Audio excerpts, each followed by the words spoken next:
ಆತ್ಮೀಯ ಬಂಧುಗಳೇ, ಶ್ರದ್ಧೆಯ ತಂದೆ ತಾಯಿಯಂದರೆ, ನಲ್ಮೆಯ ಸಾಹಿತ್ಯಾಭಿಮಾನಿಗಳೇ, ಈ ಜಗತ್ತು, ಈ ಸೃಷ್ಟಿಕರ್ತನ ಬಗ್ಗೆ ಅನೇಕ ವಿಚಾರಗಳನ್ನು ನಾವೀಗಾಗಲೇ ಬಹಳಷ್ಟು ತಿಳ್ಕೊಂಡಿದ್ದೇವೆ.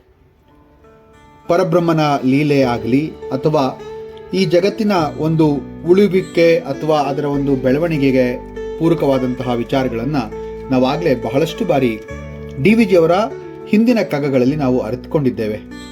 ಈ ಒಂದು ವಿಶ್ವ ಅಥವಾ ಜಗತ್ತಿನ ಚಲನೆ ಮತ್ತು ಅದರ ವಿಸ್ತಾರದ ಬಗ್ಗೆ ಬಹಳಷ್ಟು ಕಡೆ ಹೇಳಿದ್ದಾಗಿದೆ ಕೂಡ. ಆದರೂ ಕೂಡ ಮತ್ತೊಮ್ಮೆ ಒಂದು ಸುಂದರವಾದಂತಹ ಇನ್ನೊಂದು ಕಗ್ಗದೊಂದಿಗೆ ಅದೇ ರೀತಿಯಾದಂತಹ ಜಗತ್ತಿನ ಒಂದು ಬೆಳವಣಿಗೆ ಮತ್ತು ಅದರ ವಿಸ್ತಾರದ ಬಗ್ಗೆ ಮಾತಾಡ್ತಾ ಇದ್ದಾರೆ DVG ಅವರು. ಬನ್ನಿರಾಡುವ ಕಣ್ಣ ಮುಚ್ಚಾಲೆಯಾಟವನು ಎನ್ನನ್ನರಿಸಿ ಬನ್ನಿ ಮಕ್ಕಳಿರ ಬೇಗ ಅಂತಂದಾಗ ಎನ್ನುವಜ್ಜಿಯೋ ಬೊಮ್ಮ ಅಂದಾಗ್ಲೂ ಕೂಡ ಈ ಒಂದು ರೀತಿಯಾದಂತಹ ಒಂದು ಮಾತು, ಎಲ್ಲ ಮಕ್ಕಳು ಬನ್ನಿ ಕಣ್ಣ ಮುಚ್ಚಾಲೆ ಆಡೋಣ, ನಾನು ಬಚ್ಚಿಟ್ಕೊಂಡಿದ್ದೇನೆ, ನನ್ನನ್ನು ಹುಡುಕಿ ಅಂತ ಕರೆದ್ರೋ ಏನೋ ಅಂತಕ್ಕಂಥ ಮಾತನ್ನ DVG ಅವರು ಹೇಳಲ್ವೇ? ಹಾಗೆ ಈ ಒಂದು ಜಗತ್ತು ಅಂತಕ್ಕಂಥದ್ದು ಹಾಗೆ, ಜಗತ್ತಿನ ವಿಸ್ತಾರವೇ ಹಾಗೆ. ಆ ಜಗತ್ತಿನ ಒಂದು ಎಲ್ಲಾ ಒಂದು ವಿಸ್ತಾರದ ಮಾಯಾ ಭ್ರಮಣಿ ಅಂತ ಏನು ಕರೆದ್ರು ಅದನ್ನ ಬಹಳ ದಾರ್ಶನಿಕವಾಗಿ ನಮ್ಮ ಮುಂದೆ ಜಗತ್ತಿನ ನಿಜ ಸ್ವರೂಪದ ಅರಿವಿನತ್ತ ಈ ಒಂದು ಕಗ್ಗ ಕೊಂಡೊಯ್ಯುತ್ತೆ ಅಂದ್ರೆ ಅದು ತಪ್ಪಾಗಲ್ಲ. ಈ 88ನೆಯ ಕಗ್ಗ ಹೀಗಿದೆ.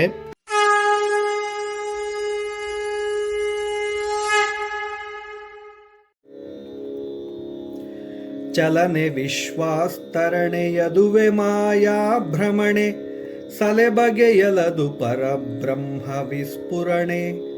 ಥಳಥಳಿಕೆ ವಜ್ರದಲ್ಲಿ ನೈಜವಿರುವಂತೆ ಯುಜ್ವಲತೆ ಬೊಮ್ಮಗೆ ನೈಜ ಮಂಕುತಿಮ್ಮ.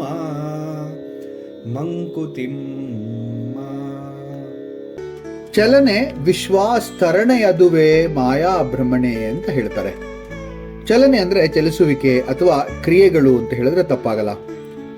ವಿಶ್ವಾಸ್ತರಣೆಯದು ಅಂತಂದಾಗ ಜಗತ್ತಿನಲ್ಲಿ ಹರಿದಾಡತಕ್ಕಂಥದ್ದು ಅಥವಾ ಜಗತ್ತಿನಲ್ಲಿ ಇರ್ತಕ್ಕಂಥದ್ದು ಅಂತ ಹೇಳ್ಬೋದು. ಮಾಯಾ ಭ್ರಮಣೆ ಅಂತಕ್ಕಂಥದ್ದು ಬಹಳ ಸುಂದರವಾದಂತಹ ಒಂದು ಮಾತು. ಇಲ್ಲಿ ಮಿಥ್ಯಾ ಜ್ಞಾನ ಅಥವಾ ಸುಳ್ಳಿನ ಒಂದು ಜ್ಞಾನ ಅಥವಾ ಭ್ರಮೆ ಅಂತಂದ್ರೆ ತಪ್ಪಾಗಲ್ಲ. ಇಲ್ಲಿ ನಾವು ಮತ್ತೆ ಶಂಕರ ಭಗವತ್ಪಾದರ ಬ್ರಹ್ಮಸತ್ಯಂ ಜಗತ್ಮಿಥ್ಯಂ ಅಂತ ಹೇಳಿರುವಂತಹ ಮಾತನ್ನ ಮತ್ತೆ ಇಲ್ಲಿ ಮೆಲ್ಕಾಕ್ಬೋದು. ಸಲೆ ಬಗೆಯಲ್ಲದು ಪರಬ್ರಹ್ಮ ವಿಸ್ಫುರಣೆ. ಈ ವಿಸ್ಫುರಣೆ ಅಂತಕ್ಕಂಥ ಮಾತೆ ಬಹಳ ಸುಂದರವಾದಂತಹ ಮಾತು. ಸ್ಫುರಣೆ ಅಂತಂದ್ರೆ ಒಂದು ಸ್ಫೂರ್ತಿ ಅಂತ. ಈ ಸೆಲೆ ಬಗೆಯಲ್ಲದು ಅಂದ್ರೆ ತುದಿ ತಲುಪಲಾಗದದು, ಮೂಲಕ್ಕೆ ಹೋಗಲಾಗದದು, ಆ ಪರಬ್ರಹ್ಮನ ಸ್ಫೂರ್ತಿ ಅಂತ ಹೇಳಿ DVG ಅವರು ಹೇಳ್ತಾ ಇದ್ದಾರೆ. ಥಳಥಳಿಕೆ ವಜ್ರದಲ್ಲಿ ನೈಜವಿರುವಂತೆಯೂ. ಥಳಥಳಿಕೆ ಅಂತಂದ್ರೆ ವಜ್ರದಲ್ಲಿ ಹೊಳೆಯುವಂತಹ ಒಂದು ಪ್ರಕಾಶ.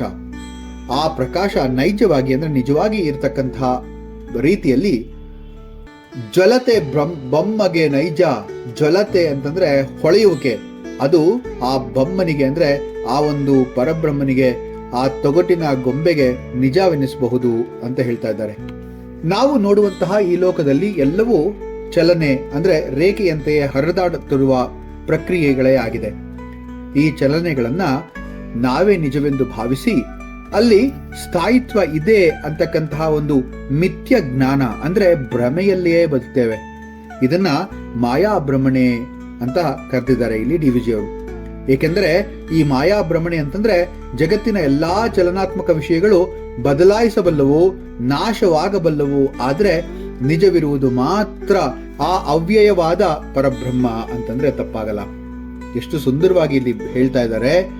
ಗಂಗಾ ನದಿಯ ಹರಿವು ಸುಂದರವಾಗಿ ಕಾಣುತ್ತೆ, ಆದ್ರೆ ಒಂದೇ ಒಂದು ಹನಿಯನ್ನ ನಾವು ಗಂಗಾ ನದಿ ಅಂತ ಕರೆದಿಲ್ಲ ಅಲ್ವಾ? ಯೋಚನೆ ಮಾಡಿ ನೋಡಿ. ಆ ನದಿಯನ್ನ ನಾವು ಎಲ್ಲಿ ನಿಂತು ಗಂಗೆ ಅಂತ ಹೇಳ್ತೀವೋ ಆ ನದಿಯ ನೀರು ಹರಿದು ಮುಂದೆ ಸಾಗ್ತಾ ಹೋಗುತ್ತೆ. ಆ ನದಿಯ ನೀರು ಕ್ಷಣ ಕ್ಷಣಕ್ಕೂ ಕೂಡ ಬದಲಾಗ್ತಾ ಹೋಗುತ್ತೆ. ಆದ್ರೆ ನಾವು ಗಂಗಾ ಎಂಬ ಸ್ಥಿರ ಹೆಸರಿನಿಂದ ಅದನ್ನ ಕರಿತಾ ಇದ್ದೀವಿ. ಇದು ಚಲನೆಯ ಭ್ರಮೆಯ ಉದಾಹರಣೆ ಅಲ್ವಾ? ಎಷ್ಟು ಸೊಗಸಾಗಿ ಹೇಳ್ತಾರೆ ನೋಡಿ. ಸಲೆಯ ಬಗೆಯಲ್ಲದು ಪರಬ್ರಹ್ಮ ವಿಸ್ಫುರಣೆ ಅಂತಂದ್ರು. ಪರಬ್ರಹ್ಮನ ಸತ್ಯ ಸ್ವರೂಪವನ್ನ ಮನಸ್ಸು ಅಥವಾ ಬುದ್ಧಿಯಿಂದ ತಲುಪಕ್ಕಾಗದೇ ಇಲ್ಲ. ಆದ್ರೆ ಜಗತ್ತಿನಲ್ಲಿ ನಾವು ಕಾಣುವ ಪ್ರತಿಯೊಂದು ಚಲನೆಯಲ್ಲಿ ಅವನ ಒಂದು ವಿಸ್ಫುರಣೆ ಅಂದ್ರೆ ಸ್ಫೂರ್ತಿ ಇದ್ದೇ ಇದೆ ಅಂತ ಹೇಳ್ಬೋದು. ಜಗತ್ತಿನಲ್ಲಿ ಏನಾದರೂ ಪ್ರಬಲ ಆಕರ್ಷಣೆ, ಸೌಂದರ್ಯ, ಸತ್ಯವಂತಿಕೆ ಕಂಡ್ರೆ ಅದು ಪರಬ್ರಹ್ಮನ ಒಂದು ಛಾಯೆ, ಅವನ ಒಂದು ಸ್ಫೂರ್ತಿ ಅಂತ ಹೇಳಿದ್ರೆ ತಪ್ಪಾಗಲ್ಲ. ಒಂದು ಉದಾಹರಣೆ ನೋಡೋದಾದ್ರೆ, ಎತ್ತರದ ಶಿಖರದ ಮೇಲೆ ಬೆಳಗಿನ ಸೂರ್ಯ ಪ್ರಭೆ, ಆ ಪ್ರಭೆಯ ಆಲೋಚನೆ ಇದೆಯಲ್ಲ, ಅದೊಂದು ಸೌಂದರ್ಯದ ಸ್ಫೂರ್ತಿ ಅಂತ ಹೇಳ್ಬೋದು. ಆದ್ರೆ ಯೋಚನೆ ಮಾಡಿ ನೋಡಿ, ಸೂರ್ಯ ಅಥವಾ ಶಿಖರ, ಆ ಶಿಖರ ಇವೆರಡೂ ಕೂಡ ಪರಬ್ರಹ್ಮವಲ್ಲ, ಅವು ಅವನ ಪ್ರಕಾಶವನ್ನೇ ಪ್ರತಿಬಿಂಬಿಸ್ತಾ ಇದೆ ಅಂತಂದ್ರೆ ತಪ್ಪಲ್ಲ. ಥಳಥಳಿಕೆ ವಜ್ರದಲ್ಲಿ ನೈಜವಿರುವಂತೆಯೂ, ವಜ್ರದಲ್ಲಿ ನಾವು ಹೊಳುವಿಕೆಯನ್ನ ನಾವು ಕಾಣ್ತಾ ಇರ್ತೇವೆ. ಆದ್ರೆ ನಿಜವಾಗಿ ವಜ್ರ ಏನು ಅಂತ ನೋಡಿದ್ರೆ ಅದು ಒಂದು ಬಂಗಾರದಂತ ಆಭರಣ ಅಲ್ಲ. ಅದು ತನ್ನೊಳಗಿನ ಅಣುಗಳನ್ನ ಸಮ್ಯಕ್ ರೂಪದಿಂದ ಬೆಳಕು ಪ್ರತಿಬಿಂಬಿಸ್ತಾ ಇರುತ್ತೆ.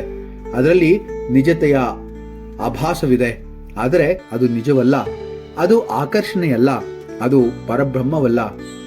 ಟೆಲಿವಿಷನ್ ಪರದೆಯ ಮೇಲೆ ಓಡಾಡುವ ದೃಶ್ಯ ನಾವು ಭಾವಿಸ್ತೇವೆ ಅದು ನಿಜವಾದ ಘಟನೆ ಅಂತ ಹೇಳಿ, ಆದರೆ ಅದು ಕೇವಲ ಪಿಕ್ಸೆಲ್ಗಳ ತದ್ವಿರೋಧಿ ಪ್ರಭಾವಿ ಕಿರಣಗಳ ಆಟ ಅಂತ ನಮಗೆ ಗೊತ್ತಿದೆ. ದ ಸೀನ್ ಆಫ್ ಪಿಕ್ಸಲೇಟ್ ಅಂತ ಹೇಳ್ತಾರಲ್ಲ ಹಾಗೆ. ಜ್ವಲತೆ ಬೊಮ್ಮಗೆ ನೈಜ ಮಂಕುತಿಮ್ಮ ಅಂದಾಗ ಆ ತೊಗಟೆ ಗೊಂಬೆ ಇದೆಯಲ್ಲ, ನಾಟಕದಲ್ಲಿ ನಾವು ದೃಶ್ಯಗಳನ್ನು ನೋಡಿ ಅದರೊಳಗಿನ ಪಾತ್ರ ನಿಜ ಅಂತ ಭಾವಿಸ್ಬಿಡ್ತೀವಲ್ಲ, ಆದ್ರೆ ನಿಜದಲ್ಲಿ ಅದು ಕೇವಲ ಒಂದು ತೊಗಟೆಯ ಗೊಂಬೆ ಅಥವಾ ಕಾಗದದ ಗೊಂಬೆ ಆಗಿರುತ್ತೆ. ಇದೊಂದು ಮಾಯಾ ಭ್ರಮೆ ಅಂತಂದ್ರೆ ತಪ್ಪಾಗಲ್ಲ. ಹಾಗೆಯೇ ಈ ಜಗತ್ತಿನಲ್ಲಿ ನಾವು ನೋಡ್ತಿರುವ ಪ್ರತಿಯೊಂದು ಘಟನೆ ಕೂಡ ಪ್ರಪಂಚದ ಒಂದು ನಾಟಕ ಅಂತಲೇ ಕಾಣಿಸುತ್ತೆ. ಚಂದ್ರನ ಮೇಲೆ ಬೆಳಕು ಬೀಳುತ್ತೆ, ನಾವು ಅದನ್ನ ತುಂಬಾ ರೊಮ್ಯಾಂಟಿಕ್ ಆಗಿ ಅದನ್ನ ಯೋಚನೆ ಮಾಡ್ತೀವಿ, ಆದ್ರೆ ಆ ಚಂದ್ರನಿಗೆ ಪ್ರಕಾಶವೇ ಇಲ್ಲ ಅನ್ನೋದು ನಮ್ಮ ಅರಿವಿಗೆ ಬರಲ್ಲ ತಕ್ಷಣ. ಆದ್ರೆ ವಿಜ್ಞಾನ ಅರಿತವರಿಗೆ ಚೆನ್ನಾಗಿ ಗೊತ್ತಿದೆ, ಚಂದ್ರನಿಗೆ ಸ್ವಂತ ಪ್ರಕಾಶ ಇಲ್ಲ, ಅವನು ಸ್ವಪ್ರಕಾಶನಲ್ಲ. ಅದೇನ್ ಮಾಡುತ್ತೆ ಅಂತಂದ್ರೆ ಸೂರ್ಯನ ಬೆಳಕನ್ನ ಪ್ರತಿಬಿಂಬಿಸುತ್ತಲ್ವಾ, ಆದ್ರೆ ನಮಗೆ ಅದು ಬಹಳ ಒಂದು ರಸಪೂರ್ಣವಾಗಿ ಕಾಣುತ್ತೆ ಆ ಬೆಳದಿಂಗಳು, ಮತ್ತೆ ಆ ಒಂದು ಚಂದ್ರನ ಒಂದು ಬೆಳದಿಂಗಳು, ಅದನ್ನ ರೊಮ್ಯಾಂಟಿಕ್ ಅಂತ ಕರಿಬಹುದೇನೋ. ಈ ಜಗತ್ತಿನ ಚಲನೆಗಳು ಮತ್ತೆ ಜ್ವಲನೆಗಳು ನಿಜವೆನಿಸಿದ್ರು ಕೂಡ ಅವು ಮಾಯಾ ಭ್ರಮಣೆಗೆ ಮಾತ್ರ ಅಂತ ಹೇಳ್ಬೋದು. ಈ ಎಲ್ಲಾ ಪ್ರಪಂಚವು ಕೇವಲ ಪರಬ್ರಹ್ಮನ ಸ್ಫುರಣೆಯೋ ಮಾಯೆಯೂ ಕೂಡ ಆಗಿದೆ ಅಂತಂದ್ರೆ ಅದು ಅತಿಶಯೋಕ್ತಿ ಅಲ್ಲ. ನಿಜವಾದದ್ದು, ಶಾಶ್ವತವಾದದ್ದು, ಸ್ಥಿರವಾದದ್ದು ಒಂದೇ, ಅದು ಪರಬ್ರಹ್ಮ. ಮತ್ತೆ ಅಲ್ಲಿಗೆ ಬರ್ತೀವಿ, ಅದೇ ಒಂದು ಅದ್ವೈತ ಸಿದ್ಧಾಂತದ ಬ್ರಹ್ಮಸತ್ಯಂ ಜಗತ್ಮಿತ್ಯಂ ಅಂತಕ್ಕಂಥ ಒಂದು ಮಾತಿಗೆ. ಮಾಯಾಂತು ಪ್ರಕೃತಿಂ ವಿದ್ಯಾ ಮಾಯಿನಂ ತು ಮಹೇಶ್ವರಂ. ಶ್ವೇತಾಶ್ವರ ಉಪನಿಷತ್ತಿನ ಒಂದು ಸುಂದರವಾದಂತಹ ಶ್ಲೋಕ ಇದು. ಪ್ರಕೃತಿಯು ಮಾಯೆಯಾಗಿದೆ, ಆದರೆ ಆ ಮಾಯೆಯ ಹಿನ್ನೆಲೆ ಇರುವವನೇ ಆ ಮಹೇಶ್ವರ, ಅಂದ್ರೆ ಆ ಪರಬ್ರಹ್ಮ ಅಂತ. ಹೀಗೆ ಈ ಒಂದು ಕಗ್ಗದಲ್ಲಿ DVG ಅವರು ಜಗತ್ತಿನ ಭ್ರಮಾತ್ಮಕ ಸ್ವರೂಪವನ್ನ, ಪರಬ್ರಹ್ಮನ ನಿಜಾತ್ಮಕ ತತ್ವವನ್ನ ನಮಗೆ ಬೋಧಿಸ್ತಾ ಇದ್ದಾರೆ. ಈ ಒಂದು ಸುಂದರವಾದಂತಹ ಕಗ್ಗ ನಮ್ಮೆಲ್ಲರೂ ಕೂಡ ಜ್ಞಾನವರ್ಧಕವಾಗಿದೆ ಅಂತಂದ್ರೆ ತಪ್ಪಾಗಲ್ಲ. ಮುಂದಿನ ಕಗ್ಗದೊಂದಿಗೆ ಮತ್ತೆ ಭೇಟಿ ಆಗ್ತೇನೆ. ನಮಸ್ಕಾರ.